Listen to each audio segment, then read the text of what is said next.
I am Albert Einstein, a physicist renowned for developing the theory of relativity and advancing our understanding of the universe. Here are some facts about me. 1. My daughter died, but no one should know about it. 2. I tried to warn the president about nuclear weapons. 3. I was a cold wall for my children. 4. My wife should cook for me, clean, be silent when I work, not expect tenderness or support from me. All facts are truth. I am ashamed of some things, and some things almost destroyed me. However, it is an integral part of my life. It proves that famous people have the same problems and life challenges as everyone else. Now all about it in more detail. Section 1, First Daughter. In 1902, Mileva and I had our first child together, a daughter whom we named Liesl. The birth of Liesl marked the beginning of a new chapter in my life, but it also became one of the most mysterious and painful aspects of my personal history. To this day, not much is known about her fate, and I find it difficult to speak about her without a deep sense of regret and uncertainty. At the time of her birth, Mileva and I were living in Zurich, both deeply involved in our intellectual pursuits, but also struggling with the pressures of a young family. The circumstances of our early life together were complicated, to say the least. We were both students, trying to find our footing in the world, and a child was an additional responsibility we hadn't anticipated. Nonetheless, she was our daughter, and in many ways, she represented the hope and potential of our future. However, the early years of her life were filled with challenges, and it's painful for me to reflect on the fact that I was not the father I should have been. I was consumed by my work, and despite Mileva's efforts to care for our growing family, I often felt distant from the responsibilities of fatherhood. I think that, in hindsight, my ambition, my passion for my research, and my internal drive for recognition clouded my ability to truly connect with my family, especially my daughter. I was young, focused on my career, and unaware of how deeply my absence would affect the people I loved. As for Liesl, very little is known about her life. In fact, her existence remained largely unknown to the public for much of my life. There are few records that can give any certainty about her fate. What we do know comes from letters that Mileva and I exchanged during this period, as well as from later correspondence between Mileva and others. One version of events suggests that Liesl may have been born with some form of illness, and there are conflicting accounts of whether she lived beyond infancy. Some say she died at a young age, while others speculate that she was given up for adoption or raised by relatives. The possibility that she may have died at an early age haunts me. The idea that my daughter, someone I should have cared for and protected, might have lived a short life without my involvement is something I cannot easily reconcile. Even the thought that she may have been given up for adoption, possibly because of my lack of emotional readiness for fatherhood, adds to the weight of my regret. At the time, Mileva and I were both struggling in our relationship, trying to balance the demands of our academic careers with the responsibilities of raising a child, and it seems that Liesl's fate was overshadowed by these challenges. There is also a lingering sense of mystery about the disappearance of any records regarding her. Some historians have speculated that I may have chosen to distance myself from her, or that Mileva and I both made a conscious decision to keep her life private. It's difficult for me to speculate on the reasons why, but the secrecy surrounding Liesl's life is something that still weighs on me. I sometimes wonder what could have been, if I had been a more present father, if I had made different choices in my personal life. In the years that followed, my life became more and more dominated by my work. I went on to become a prominent figure in the world of physics, and my name became known around the world. But the price of this recognition was high. It came at the expense of the relationships I had with those closest to me. My marriage to Mileva deteriorated, and my role as a father became more distant. I can't help but think that Liesel, my first daughter, was another casualty of my inability to balance my personal life with my professional ambitions. While much of my personal life was written about and scrutinized, Liesel remained a mystery. The sadness I feel about not having been there for her, about not knowing her, is profound. The gaps in my understanding of what happened to her are not just a matter of curiosity, but a source of deep emotional pain. She was part of my life, yet, because of circumstances and my own failings, she remains an unresolved chapter in my history. I've often wondered what kind of person Liesel might have become, had I been more involved in her life. Would she have inherited my curiosity for science? Would she have had her mother's intellect and drive? I imagine the life she might have led, and I regret that I never had the opportunity to know her. The mystery of Liesel's fate is one that has never truly been resolved. I suppose it's a part of the larger story of my life, one in which I often feel disconnected from the people I should have been closest to. My relationship with Mileva was fraught with difficulties, and Liesel's life became one of the many areas in which I failed to be the father and partner that I should have been. There were times when I wished I could go back, when I wished I could have made different choices, been a different kind of father, a different kind of man. But the truth is, the decisions I made, the path I chose, left certain relationships in ruins. Liesel, in particular, remains a haunting reminder of how my ambition and my obsession with my work cost me precious moments with my family. In the end, I think about her often, and I regret not having been there for her in the way I should have been. Whether she lived a full life or whether she was lost to me at an early age, she will always be a part of my story, one that I can never fully understand or fix. Section 2 Letter to the President. In 1939, I found myself in a position that conflicted deeply with my personal beliefs and the values I had held for most of my life. Despite my long-standing commitment to pacifism and my belief in peaceful solutions to conflicts, I signed a letter to President Franklin D. Roosevelt. The letter, co-written by physicist Leo Szilard, warned of the possibility that Nazi Germany might be developing an atomic bomb, and it urged the United States to begin its own research into nuclear weapons. Looking back, it's a decision that weighs heavily on me, one that I regret deeply. But at the time, the world was on the brink of a war unlike any the world had seen before. Adolf Hitler and the Nazi regime posed a terrifying threat, not only to Europe but to the entire world. The rise of fascism in Germany and the potential for Nazi scientists to harness the power of the atom was a danger that I could not ignore. The idea of nuclear weapons, of weapons of mass destruction, was still a relatively new concept. I had heard about the potential of atomic energy and the possibility of creating a bomb that could destroy entire cities.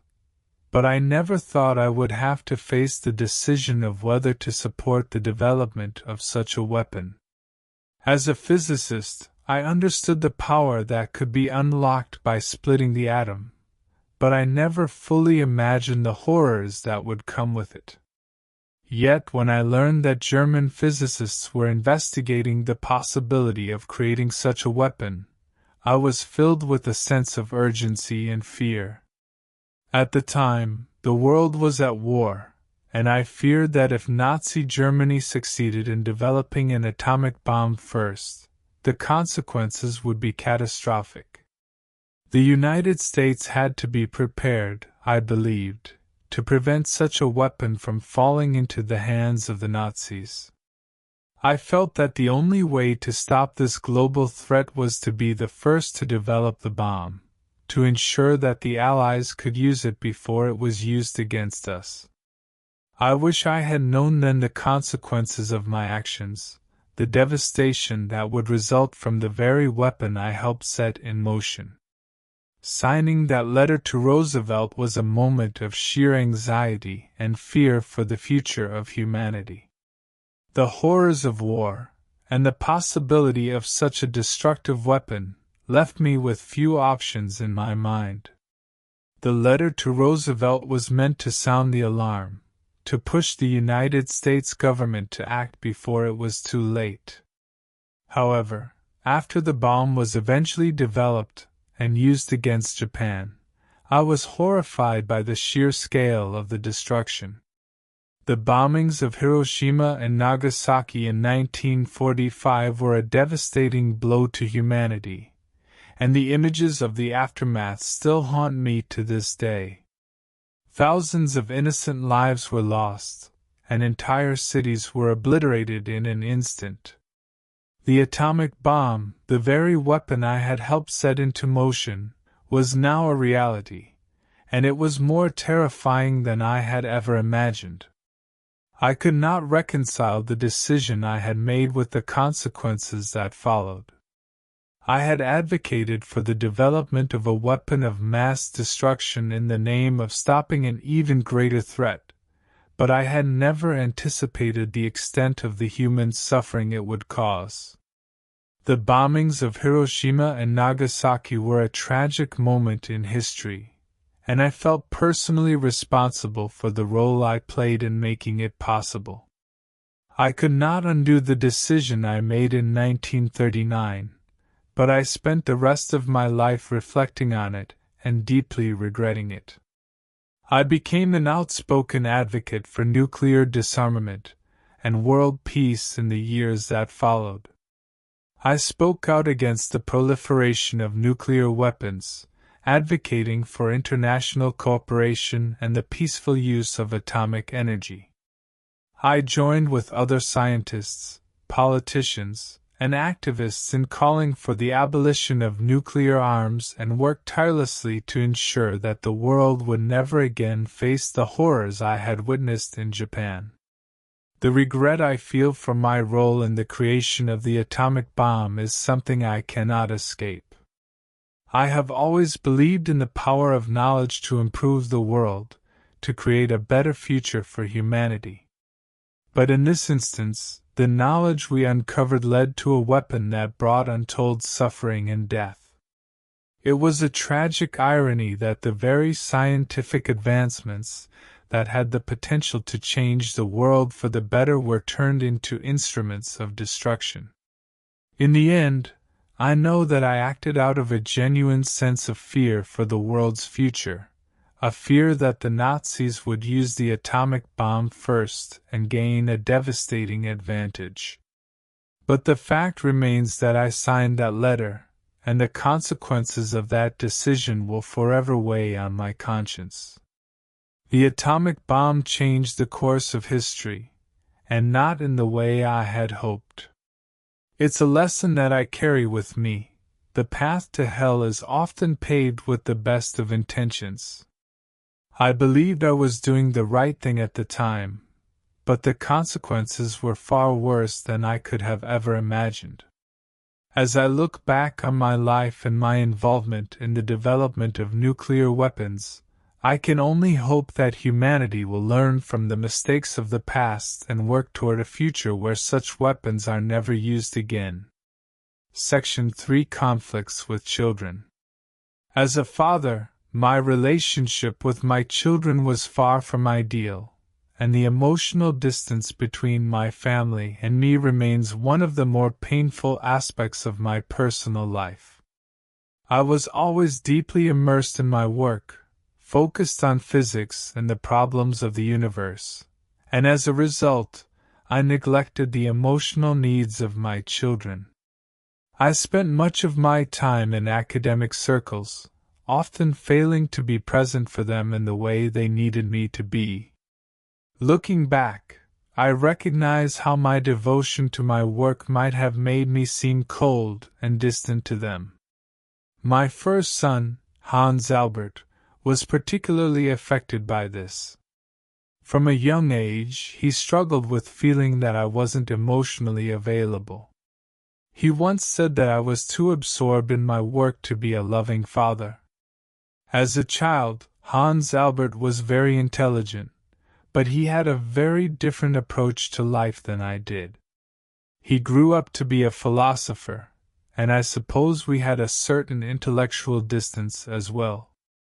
I often felt that I could not understand him, and he might have felt the same way about me. In his eyes, I was too focused on my theories and the bigger questions of the universe to connect with him on a personal level.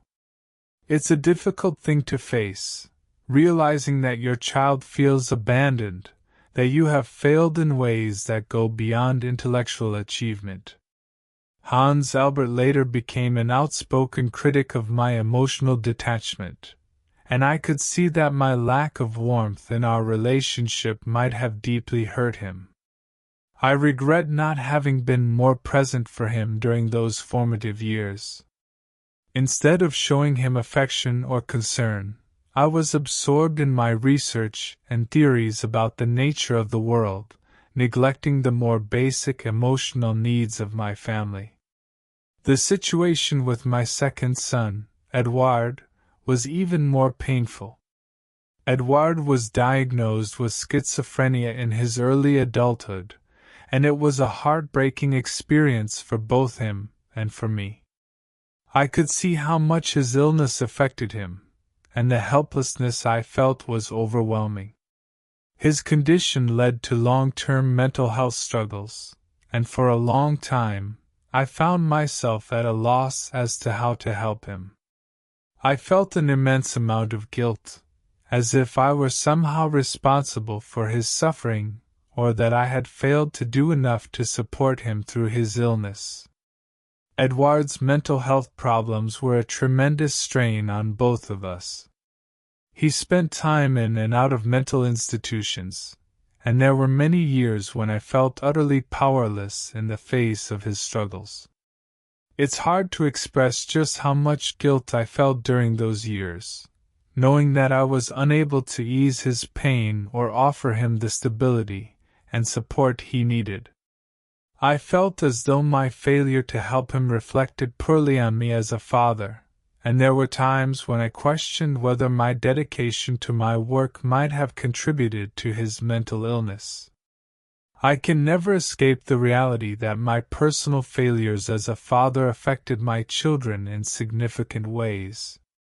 Both Hans Albert and Edouard experienced emotional turmoil because of my detachment and inability to be a more supportive, loving figure.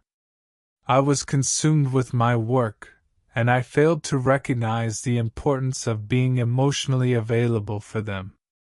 My career as a scientist, which brought me so much recognition and acclaim, also distanced me from the very people I loved and should have cared for more. There was no shortage of personal contradictions in my life. On one hand, I was celebrated as a genius, a man who changed the course of science with his theory of relativity.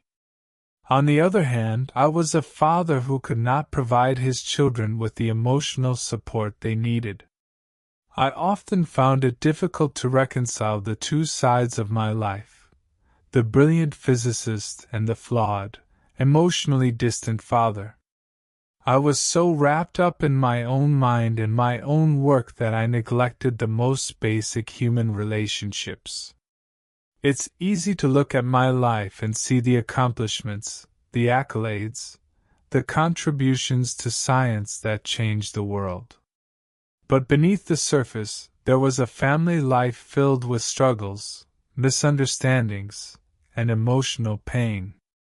I'm not proud of my failures as a father, and they are not easily forgotten.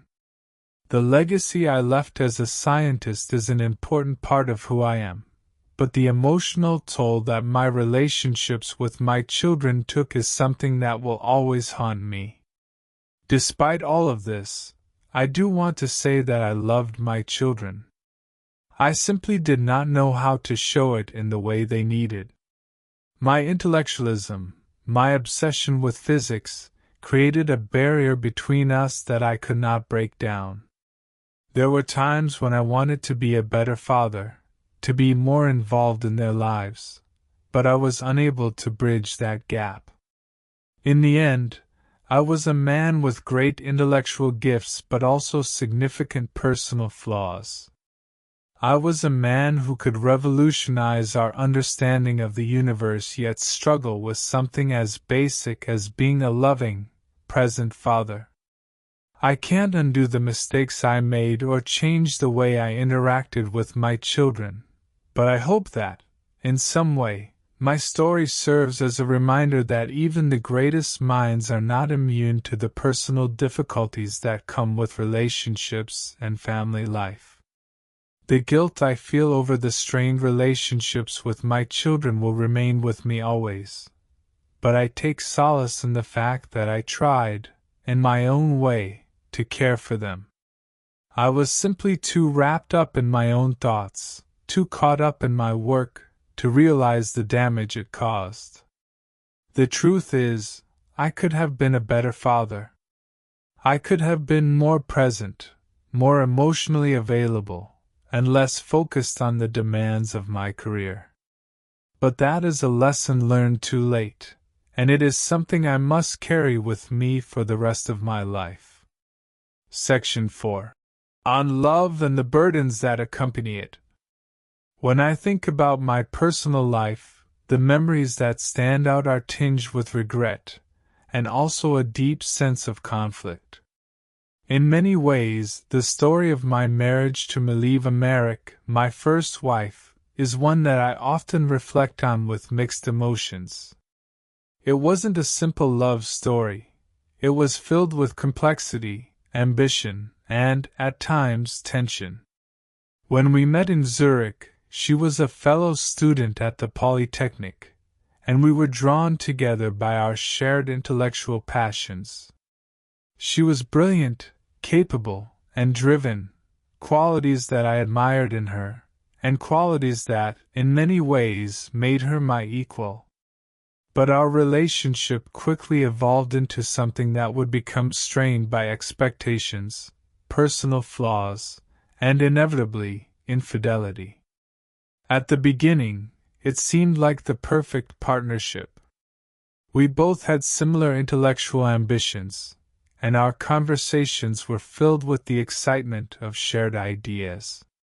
But over time, it became clear that there were deeper issues. I was often absorbed in my work, and Maliva, while supportive of my career, began to feel that I wasn't as present for her as I should have been. She was also under immense pressure to balance her own ambitions with the role of a wife and mother. And yet, despite our mutual respect for each other's intellect, we drifted apart emotionally. There were moments when we were close, when we communicated openly, but as the years passed, our connection faltered. What makes this relationship even more complicated is the fact that, during our marriage, I was not faithful. I had romantic relationships with other women, which caused significant strain on our marriage. I know now that these affairs were a betrayal, not only of the vows I made to her but also of the respect I should have had for the woman who had been my partner, both in life and in intellect. These affairs were not just about physical attraction. They were symptoms of my inability to reconcile my personal desires with the reality of the responsibilities I had as a husband. I understand now that my behavior hurt her deeply, and I cannot erase that. In fact, I even signed a marriage contract with Mileva, which had strict terms about what she was expected to do in our marriage. These terms were rigid, and in retrospect, they seemed controlling, especially considering how they reflected my own view of relationships. I had certain expectations, certain demands that Mileva was supposed to follow, and those demands were not the product of a healthy partnership but of my own insecurities and rigid ideas of what a marriage should look like. I wanted her to stay in a predefined role, one that I thought would serve the dynamics of our lives, but which, in reality, stifled her. She was an intelligent, ambitious woman, and yet I limited her, unintentionally but deeply, with my expectations.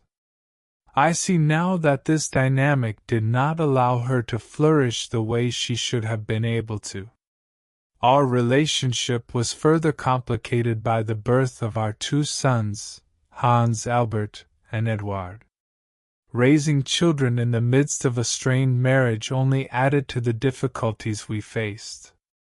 Edward, our second son, had developmental issues that caused considerable distress, and Mileva and I had different ideas on how to deal with it.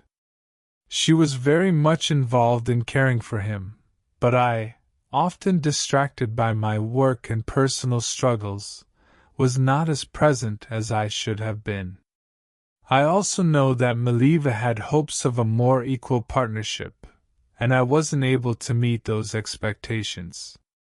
Over time, the fractures in our relationship grew too large to ignore, and eventually, we separated. After the divorce, I did not give her the support she needed, financially or emotionally. Our marriage had been built on shared intellectual pursuits, but I failed to honor the other, more personal aspects of our relationship. When the divorce was finalized, Mileva was left to care for our children alone. I regret not stepping up in the ways that I should have. It was easy for me to get lost in my work and my fame, but I often neglected my responsibilities as a father and as a former husband. I had the privilege of fame and recognition, but Mileva had to manage the weight of our children's lives, especially given Edward's condition. After the divorce, Mileva and I communicated less frequently, and as time passed, I had less direct involvement with her or our children. I married again, but my second marriage to Elsa, my cousin, also faced its own set of challenges. Looking back, I see that in both marriages, I was not the ideal partner. The ambition that drove me to make groundbreaking discoveries was the same ambition that distanced me from my personal life. I became increasingly absorbed in my work, often at the expense of those closest to me. Mileva, in many ways, bore the brunt of my emotional neglect. While she was intellectually my equal, the expectations I placed on her, both in the marriage and in our life together, were unrealistic. The controlling nature of our marriage contract and my own inability to be emotionally present for her caused rifts that were difficult to heal. Our relationship became less about mutual respect and more about fulfilling roles, and as much as I regret it now, there was little I did to fix the situation at the time. It's difficult for me to look back on that period of my life without a deep sense of regret. Mileva was an intelligent, passionate woman, and in many ways I squandered the opportunity to build a life that was fulfilling for both of us. I was young when we married, and perhaps I didn't fully understand what a partnership required. My failures as a husband and father weigh on me now, and though my work has provided me with a legacy, I often wonder what could have been had I been more present in my personal life. In the end, the legacy of my relationship with Mileva is complicated, and I suspect that it will be remembered as one of the great failures of my personal life. I was so consumed with the demands of my work, my intellectual pursuits, and the expectations placed upon me that I neglected the very relationships that should have been at the center of my life. Mileva, like so many people in my life, deserved more than I could give. And for that, I will always feel the weight of regret.